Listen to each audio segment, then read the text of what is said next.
Biblical nga po ba ang Valentine's? Sa tingin niyo nga po, biblical po ba ang salitang Valentine's?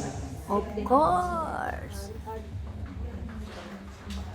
Yung pag-ibig, pagmamahal, oo. Pero yung salitang Valentine's, ako, ay hindi galing sa Biblia. Ay. Kaya nga, ang ating pananampalataya ay hinihikayat tayo na huwag banggitin yung salitang Valentine's.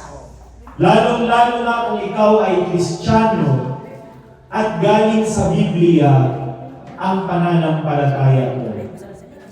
Ang Valentine's po ay nagsimula sa isang pagan festival. O yung tinatawag po nating Feast of Lupercalia. Si Lupercalia po ay isang ancient Roman festival. Noong time po ng mga pagano,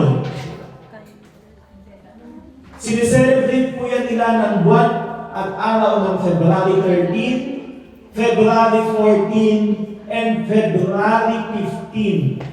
3 days celebration of Feast of Lupercalia.